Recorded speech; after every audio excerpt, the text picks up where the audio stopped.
Ban EVM രാജ്യത്ത് ഇപ്പോൾ മുഴങ്ങി കേൾക്കുന്ന ഒരേ ഒരു ശ്ലോകം ഇതുമാത്രമാണ്. സുപ്രീം കോടതി ചീഫ് ജസ്റ്റിസ് സഞ്ജീവ് ഖന്ന അടിയന്തരമായി ഇടപെടേണ്ട ഒരു സാഹചര്യമാണ് ഇന്ന് രാജ്യത്ത് നിലനിൽക്കുന്നത്. പല കാര്യത്തിലും നിർണായകമായ വിധികൾ സുപ്രീം കോടതിയുടെ ഭാഗത്തു നിന്ന് ഉണ്ടാകുമ്പോൾ ഇവിഎമ്മിന്റെ കാര്യത്തിൽ മാത്രം നിശബ്ദത പാലിക്കുന്നത് എന്തുകൊണ്ട് എന്നാണ് ഇപ്പോൾ കോൺഗ്രസ് ചോദിക്കുന്നത്. ഇതൊരു പ്രസക്തമായ ചോദ്യമാണ്. കാരണം കഴിഞ്ഞ 2024 തെരഞ്ഞെടുപ്പുകളിൽ നമ്മൾ കണ്ടത് വലിയ അട്ടിമറിയാണ്. ഒരു സംസ്ഥാനത്ത് ഒരു മണ്ഡലത്തിലോ ഒതുങ്ങി നിൽക്കുന്ന ഒന്നല്ല അത്. ഹരിയാനയിലും മഹാരാഷ്ട്രയിലും കേട്ടത് വമ്പൻ അട്ടിമറിയുടെ കഥയായിരുന്നു. ഹരിയാനയിൽ BJP ഭരിക്കുന്ന സർക്കാരിനെതിരെ അതിശക്തമായ രീതിയിൽ പ്രതിഷേധങ്ങൾ കനക്കുന്നതിനിടെ BJP സ്ഥാനാർത്ഥികളെ ആട്ടിയോടിക്കുന്ന പ്രദേശവാസികളെ അടക്കം നമ്മൾ കണ്ടതാണ്.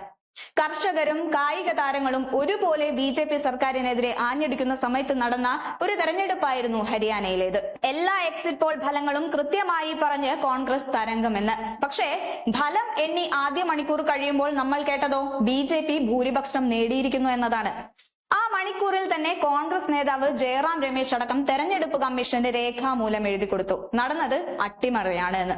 20 മണ്ഡലങ്ങളിലെ കണക്ക് വെച്ചുകൊണ്ട് കൃത്യമായിട്ടാണ് ജയറാം രമേശ് പരാതി നൽകിയത്. പക്ഷേ അത് കോൺഗ്രസിന്റെ തോൽവിയിലുണ്ടായ വെറും തോന്നൽ മാത്രമാണ് എന്ന് പറഞ്ഞുകൊണ്ട് തെരഞ്ഞെടുപ്പ് കമ്മീഷൻ തള്ളിക്കളയുകയാണ് ഉണ്ടായത്. ഇവിടം കൊണ്ടൊന്നും തീർന്നില്ല. അടുത്തത് മഹാരാഷ്ട്ര.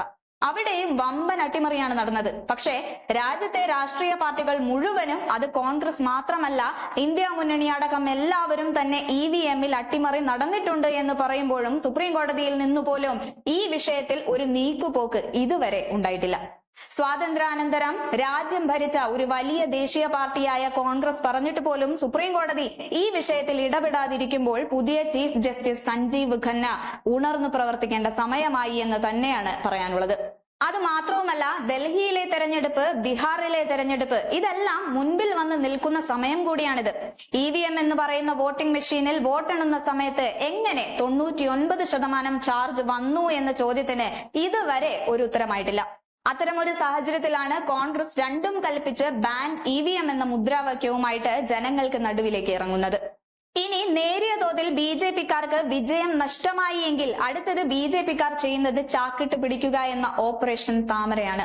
അതിനുവേണ്ടി ആദ്യം അവർ ചെയ്യുന്നത് പ്രതിപക്ഷത്തുള്ളവർ അഴിമതിക്കാരാണ് എന്ന് വരുത്തി തീർക്കാൻ ശ്രമിക്കും.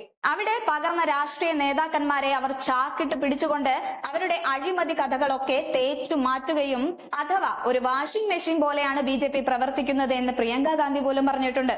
അതാണ് നമ്മൾ പലപ്പോഴും മഹാരാഷ്ട്ര അടക്കമുള്ള സംസ്ഥാനങ്ങളിൽ കണ്ടത്. അതിന്റെ ഭാഗമായിട്ടാണ് ശരത് പവാറിന്റെ NCPയും ശിവസേനയും ഒക്കെ പിളർന്ന് തരിപ്പണമായി മാറിയിരിക്കുന്നത്.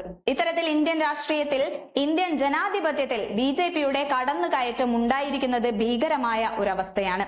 അതുകൊണ്ട് കൂടിയാണ് ചീഫ് ജസ്റ്റിസ് സഞ്ജീവ് ഖന്ന ഉണർന്ന് പ്രവർത്തിക്കേണ്ട സമയമായി എന്ന് പറയാൻ കാരണം.